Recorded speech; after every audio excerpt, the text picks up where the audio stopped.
with that, our next speaker is Rani Govindasamy-Lucey. She is a distinguished scientist in the Center for Dairy Research, and she's going to be talking about cheese curds.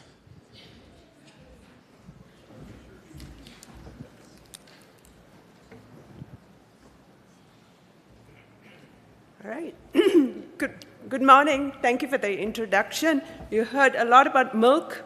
You heard about ice cream. We have to have cheese. It's Wisconsin, right? So I'm going to talk about how we used a different approach, acoustic approach, to solve the mystery of why are we losing squeakiness in cheese curd.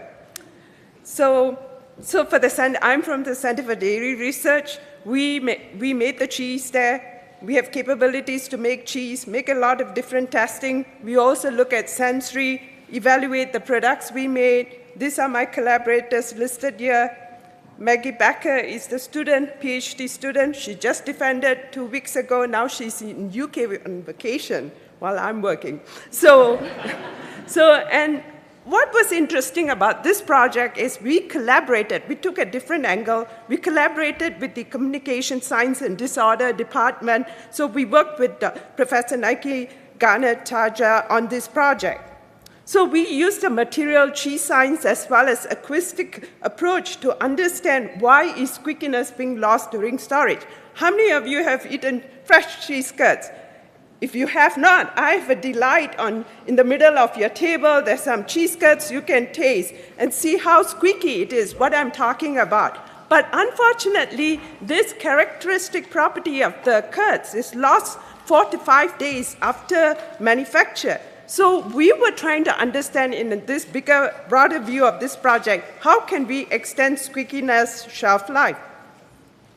But the biggest we have done a lot of studies using mozzarella and all that. Two factors actually which are involved, two factors which have an impact on performance in cheese is proteolysis as well as protein-mineral interactions. When I talk about proteolysis is enzyme breakdown of that matrix of the cheese because of the enzyme we add as rennet as well as native enzymes present in milk.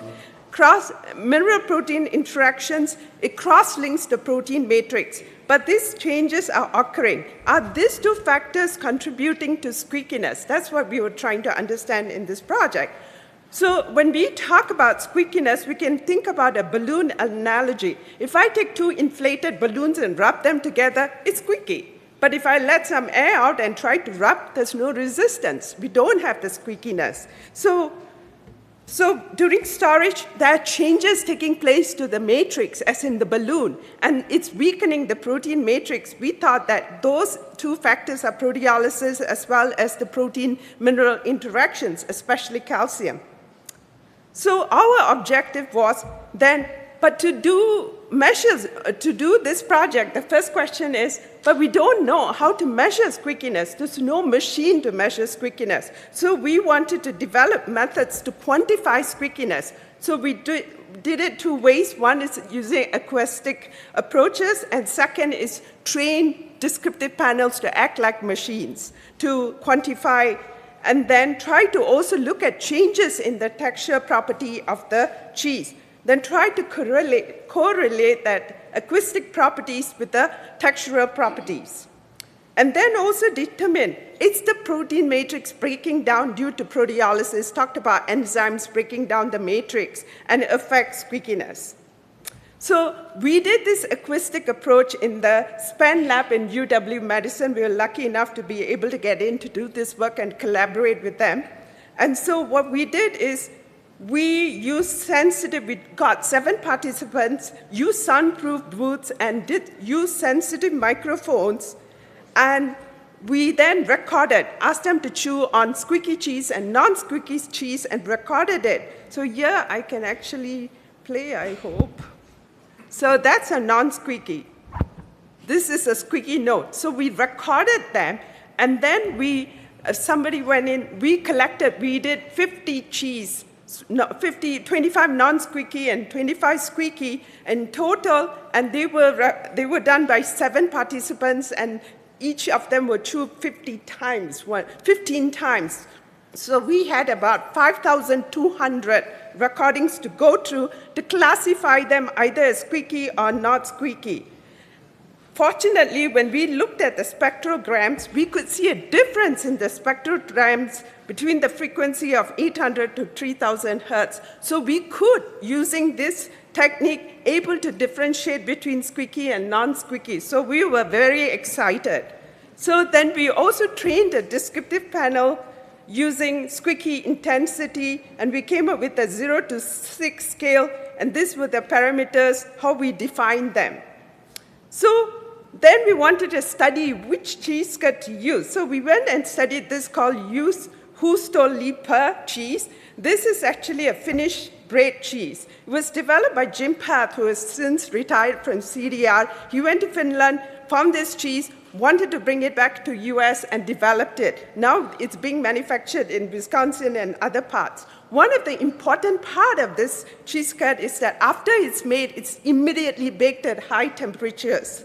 And it retains the squeak for months. Interesting, why we chose the cheese is because there's no change in the mineral calcium, the calcium-protein interactions in this cheese.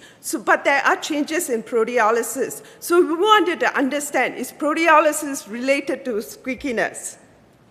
So some interesting story about Huustolipa is it's prepared during seasonal holidays as well as a role to play in marriage traditions, because mothers of eligible women would offer coffee to suitors with the cheese in it. And if the man liked the cheese, they married the girls. So it's a very interesting story.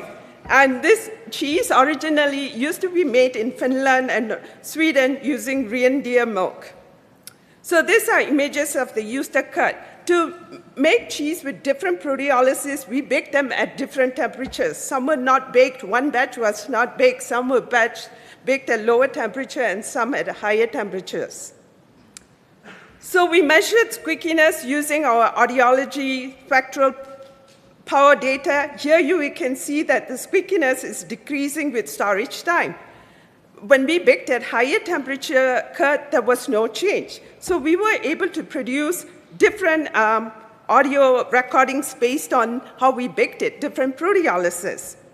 Likewise, when we looked at squeak intensity using sensory, we also got the same trends. So that was exciting for us. So there were changes in the cuts which were baked at different temperatures, so we were able to get different levels of proteolysis.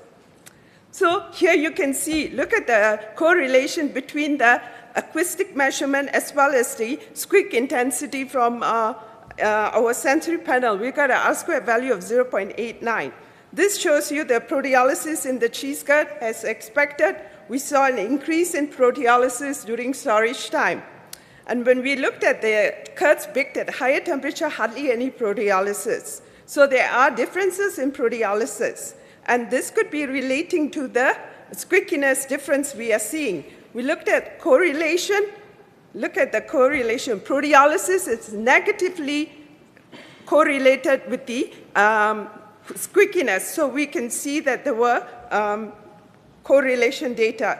To summarize, we were able to develop a method to measure squeakiness using acoustic squeakiness metric, and this correlated very well with our sensory data.